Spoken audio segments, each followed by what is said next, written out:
Hi, my friend. I am back yet again, and today I come to talk about blooming the weight.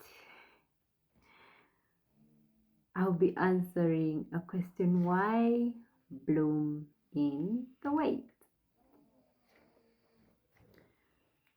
And at this point, you might be wondering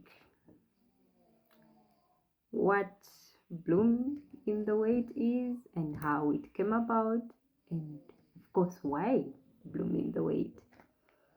I'll share a brief a brief background on how this name even came into formation. I was reading a book by one of my favorites, Viola Davis, and the book was titled Finding Me. Right here, Finding Me.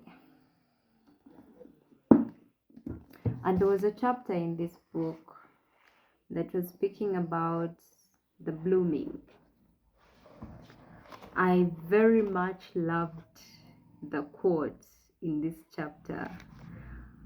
It was actually the quote that opens up the chapter, and it reads, "Jump and you will find out how to unfold your wings as you fall." Wow, that's so powerful. A quote by Ray Bradbury. It's When I read that quote, it sunk in, like, for a moment. You know, those moments where you read a sentence and it resonates, you feel it, and you want to give yourself time to understand exactly what this is. And it took me into the imaginary world. Imagine jumping with courage, because you really don't know what is on the other side if you jump, but yet the courage allows you to jump, and then when you jump, your wings unfold as you fall. I just imagined an eagle flying, and yeah, back to how blooming the way it came about. So when I read that chapter in the book, I was in a season of self-discovery. I still am, but at that point I was just starting out intentionally to discover, who am I really? Like, what did God create me for? Did I just come into this world to be lukewarm, or there is something more to my life that I have not tapped into? And that book was the beginning of me discovering who I am and the abilities that I've been downplaying. It was amazing. It was amazing.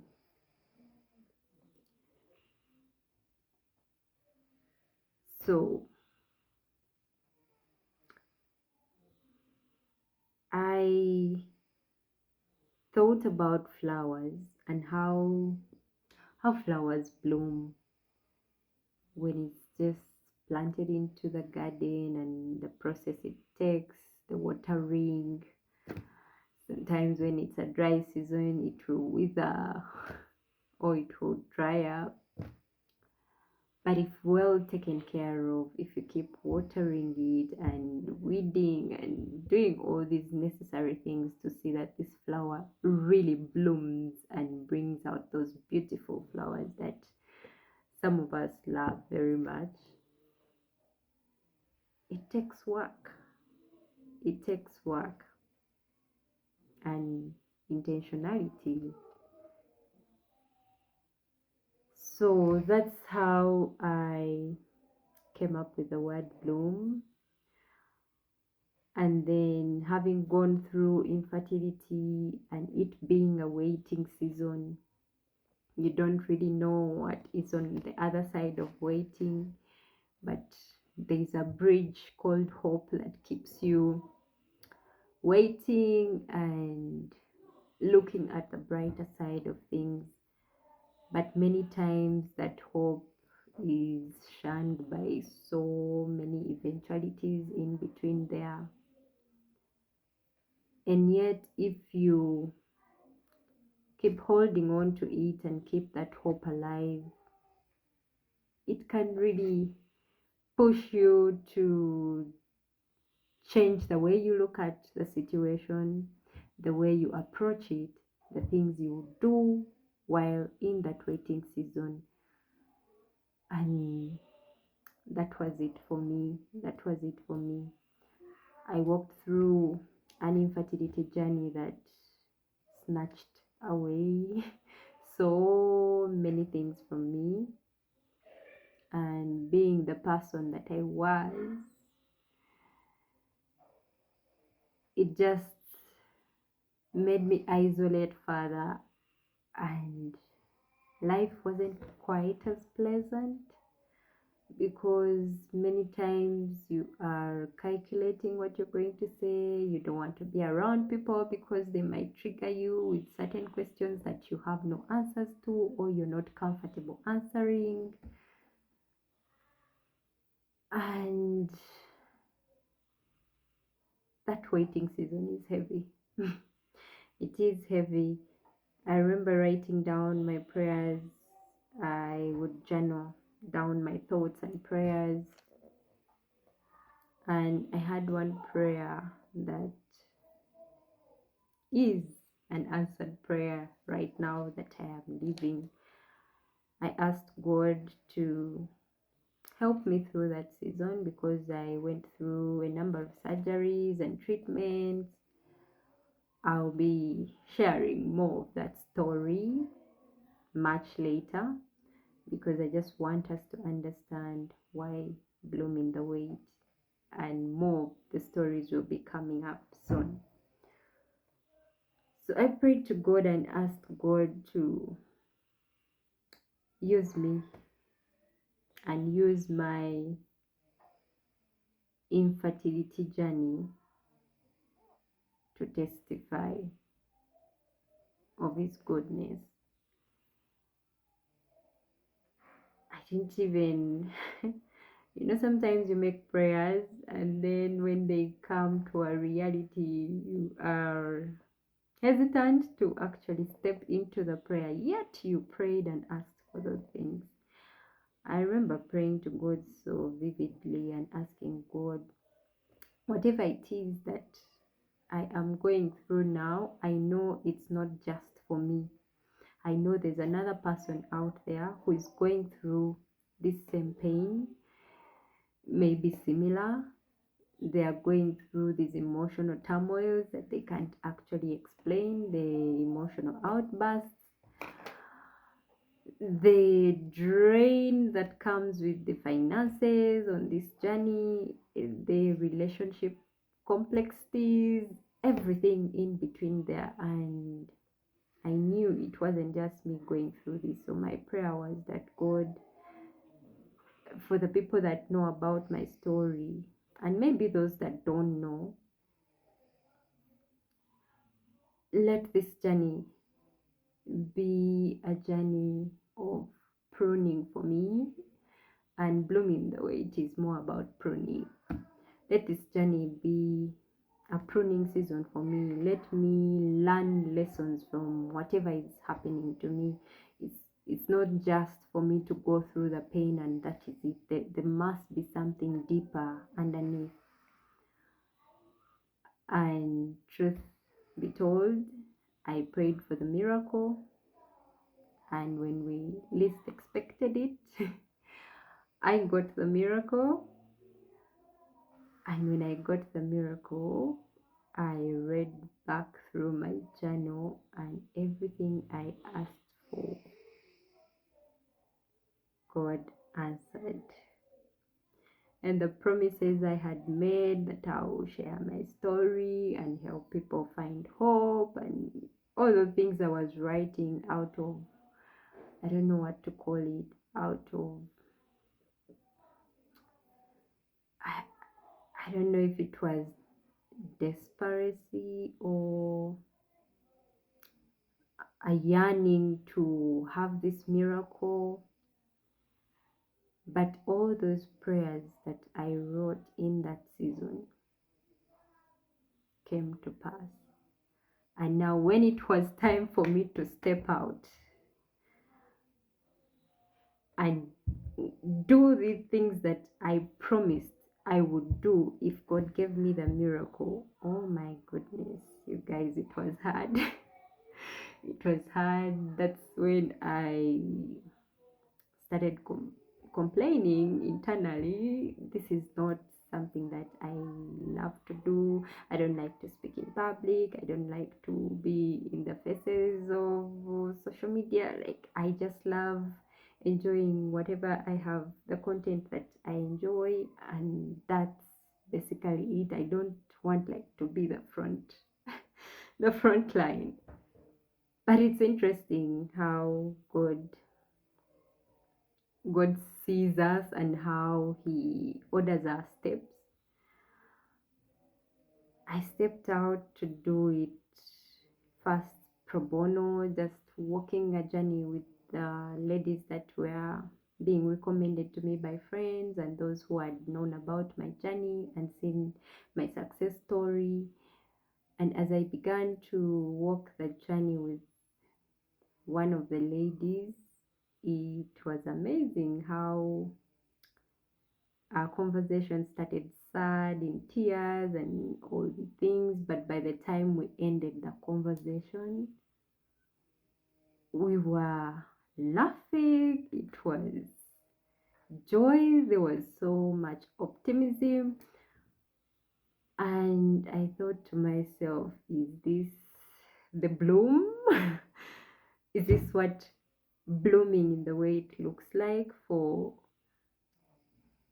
someone who is in the waiting season?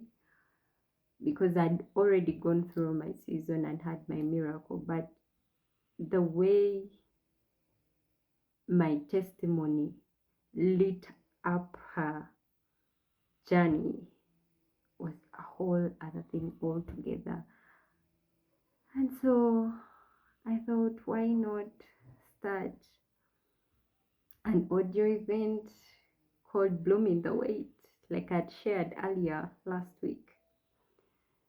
We were hosting this Bloom in the Wait on LinkedIn with a friend, but then LinkedIn closed the audio events and I first hit the pause button. But you know, when something is close to your heart, even when you try to avoid it and run away from it, it will always come back. You will have it at the back of your mind, or at least it will keep you having sleepless nights. And that was it for me. So I intentionally decided to pray about this and have the courage to do this more and more consistently. And yes, so that is how the name Bloom in the Wait came. Just being in a refining season. When something is being refined, you go through some tough moments. There will be some hot seasons, some valleys. But in the end, if you trust God and have faith and keep your hope alive, listening to other people's testimonies, it will make all the difference. I remember I used to search a lot for testimonies of couples that had overcome infertility, and I watched a couple of them that gave me hope and kept me praying even harder, because I would say to myself, if God did it for them, it means He can do that for me too. It might not be exactly what He did for them, but I have my miracle too. The fact that I'm still alive, there's so many things that can change. There's so many things that God can turn around. There's so many things that God can use in that season to grow me. And one of those things was the self-discovery journey I decided to walk. There were so many things I had talked myself out of. For example, like what I am doing right now. If you had told me that I would do this 3 years ago, I would think you're joking. I would really think you're joking, but here I am and going strong, not turning back. So that is how the name Bloom in the Wait came about. So why bloom in the wait? The reason you have to bloom in the wait, because in this season of infertility or whatever waiting season that you are going through, there's there's always something that God wants to reveal to you that maybe you haven't been paying attention to. I can say that in my case, it was the voice that I had for a long time thought it doesn't matter, it doesn't count. Because there were points where people would ask you, but do you even ever, like, do you know how to quarrel? Can you quarrel? Can you speak up for yourself? Can you be aggressive? And I kept thinking, okay, this is for the people who are extroverted, the people who are loud and confident and all the things. But God has a way of revealing the great things that we carry within us. And I gradually started falling in love with my voice. The fact that I'm soft spoken and a bit slow in how I articulate my sentences. I thought that was a no, but God said it's a yes. And so I'm just so happy at how things are unfolding and how God is really helping me to walk out this journey. There was a verse in Exodus chapter 4, verse 12. I think I even shared it today on my WhatsApp status, where God confirmed to Moses, and that was my biggest fear, projecting my voice and speaking and doing all the things. But when I read that verse, it just reaffirmed that God already has my fears sorted, because it it speaks about God being able to give us the words to speak and even how to speak them. And those were my biggest fears. So I'm happy that I've really grown in this area, and I'm still growing. I'm still a work in progress, but I am so happy how far I've come, and I only see the light shining even brighter. And bloom in the waits, I can say, after all that went on, I prayed about it, and the verse in the Bible that speaks to it is in Matthew chapter 5, verse 14 to around 16. And please allow me to read it, so that then it makes proper sense why bloom in the wait. And verse 14 says, "You are the light of the world. A city on a hill cannot be hidden." Oh my God, did you just hear that? You are the light of the world. A city on a hill cannot be hidden. Now, whatever it is that you're carrying, in your heart, you know you can do, but your mind has convinced you that it's not possible, it's not for people like you can't do it. This is for you. A city on a hill cannot be hidden.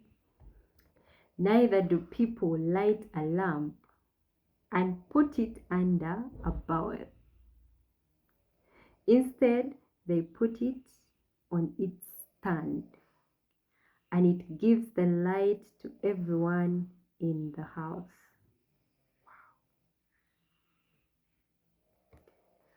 When you light your lamp, you don't put it under the table because then it will not shine the light in areas that you want to see.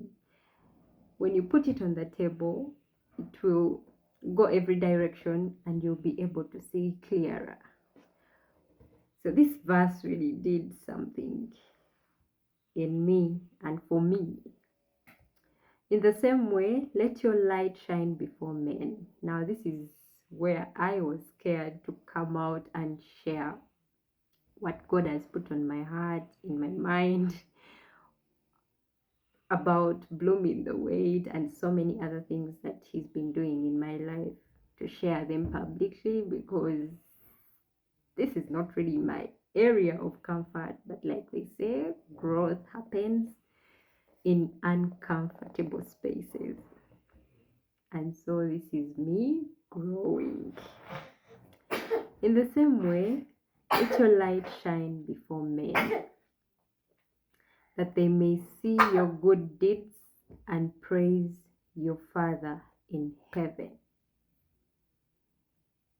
This is my prayer for you and for me. So this is where Bloom in the Wait was birthed, away from the story that I told earlier. This was like a confirmation of what I had already experienced and all these things forming up in my mind. So briefly, that is what I wanted to share about Blooming the Weights. I'll be sharing more and more as God leads, and I hope to see you next time. Please enjoy, like, comment, and subscribe, and help a sister grow as you grow along with me. Cheers.